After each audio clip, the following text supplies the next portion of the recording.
اهلا بيكم في حلقه جديده من حلقات مش بس طب. الاي اي او الذكاء الاصطناعي يقدر يخليني اتكلم معاكم حتى لو انا مش موجود، لكن انا المره دي انا اللي موجود يعني عشان اليوتيوب شانل بتاعتنا. لكن الذكاء الاصطناعي بيخليني ابقى شكلي زي ما انا عايز، بعضلات، بوش اصغر، بحز شعر اصغر، ببادي بيلدينج، باي شكل. ايه علاقته بالتجميل؟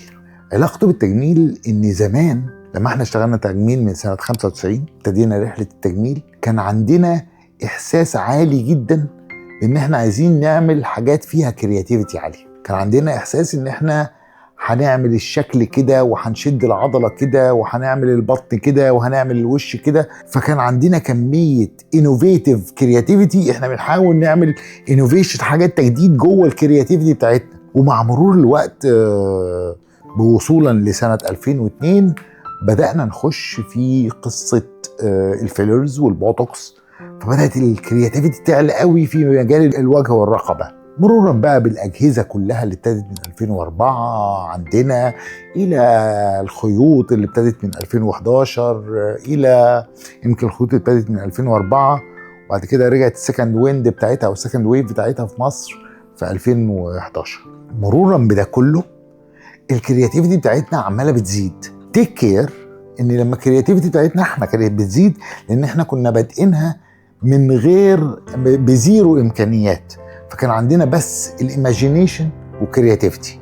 فكان اهم حاجه عندنا هو الاوبزرفيشن وازاي نعدل في الموضوع اللي احنا عملنا له اوبزرفيشن.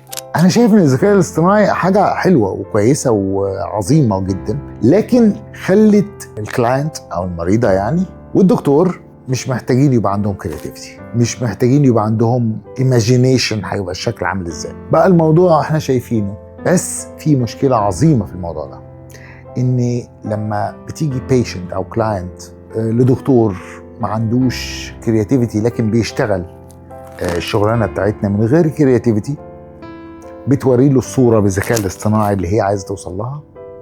البيلدينج اب للكاركتر دي عشان توصلها لنسبه 50 ل 70% من الشكل العام اللي الذكاء الاصطناعي عمله في جاست كليك كده اهو، دي مش حاجه سهله.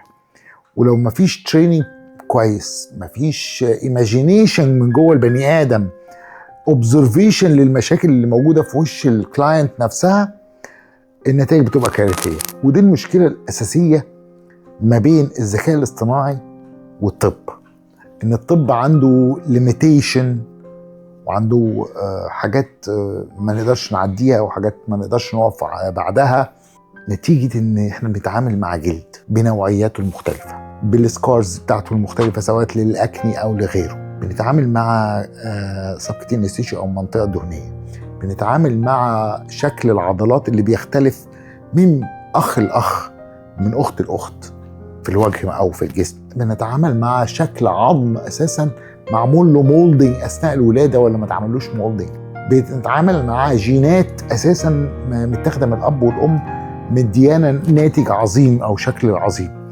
كل الحاجات دي الاي اي ما بيعملوش، هو بياخد الفريم الخارجي ويقول لك هعمل كذا وانزل شعر حسام لتحت واحدد له دقنه واكبر له عضلات على اساس ان هو ما وراهوش حاجه. الطب ما فيهوش الكلام ده. الطب يقدر يعافر لو الدكتور ويل تريند عنده ايماجينيشن كويسه قوي، يقدر يدينا الكلام ده. انه لو الكلام بالذكاء الاصطناعي ونيجي ناحيه الفيلم نفسه بتاع الدكتور اللي مش متدرب، هنلاقي نفسنا داخلين في شكل كوميدي بيطلع، شكل ملوش دعوه بالاناتومي او التشريح، شكل ملوش دعوه اساسا بالصوره اللي هي جايبها له. فطبعا انا شايف ان الذكاء الاصطناعي ينفع فور اميوزمنت، هينفع بعد كده في الطب فور كرياتيفيتي، حاجات معينه، كرياتيفيتي اجهزه معينه، كرياتيفيتي ماشينز معينه، ادوات للشغل معينه. لكن ان هو ينفع ان هو يبقى بلاتفورم على او شكل عام الكلاينت عايزاه فاحنا نحاول نوصله لها، ده لازم يبقى ذكاء اصطناعي اساسا، ما يبقاش طب يعني. فالطب ليه ليميتس، واحنا دايما في الليميتس بنحددها وبنقولها للكلاينت، بنقول هنقدر نوصل لفين ونقدر نعمل ايه، مش العكس خالص. فصدقوني الذكاء الاصطناعي حاجه حلوه قوي، بس مش هي دي الحقيقه اللي نقدر نوصل لها نتيجه ان احنا ما بنتكلمش بس على شكل بنرسمه هندسي بالكمبيوتر. احنا محتاجين نعرف كل حاجه عن الجلد والدهون والعضلات والبون والعظم نفسه عشان نقدر نتعامل مع الوش نديله افضل نتيجه هو عايزها. انا اسف ان انا كنت بتكلم على الكلام ده، لكن هو في الاخر اني لقيت في الفتره الاخيره كميه كومنتس، طب ما الشكل ده حلو، ما هو اكيد الشكل حلو، بس ستيل الموضوع يعني ليه قدرات انسانيه تقدر تعمل حاجات الذكاء الاصطناعي بيشتغل على الفريم الخارجي اللي هو يقدر يغيره.